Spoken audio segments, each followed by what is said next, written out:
What's going on, guys? So we've got a 54 plate BMW. I'll show the whole ridge.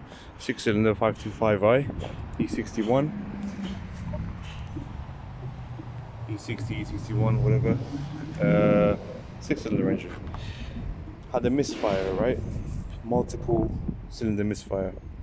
And having checked out everything, coils seem alright, injectors seem alright. There's no leak in the manifold, but going around just touching the vacuum pipes, found this one broken, and this joins from underneath here. See the connector down there. Move back, you see it there. It goes underneath and here. And I believe, I'm not sure because I'm not too clued up on the BMW intake manifold, but I think this is to do with the swirl flaps. So the vacuum to help it open and close. So because this part is not available straight away, I'm going to try and fix it by gluing it. Hopefully it does the job for now, and then we can order up a new one and fit that when it arrives. So misfire problem. When it comes out that your coil packs are okay and spark plugs are fine, have a look around on the vacuum system on the vehicle as well. We've changed this box.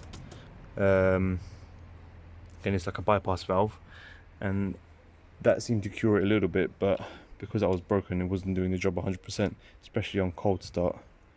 So yeah, that's just a little technical tip there. Make sure you check all your vacuum lines on the vehicle, especially if you've done intake manifold removal or something like that. Just beware of the pipes being brittle, because they can break, and on this one it just looks like it's been from the age, because it does feel quite hard, especially for example, looking at this, you know, oil and stuff, hard rubber. Probably be better to get a new set of those.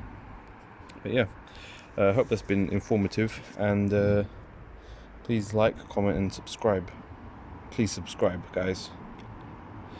Thank you very much and have a nice day.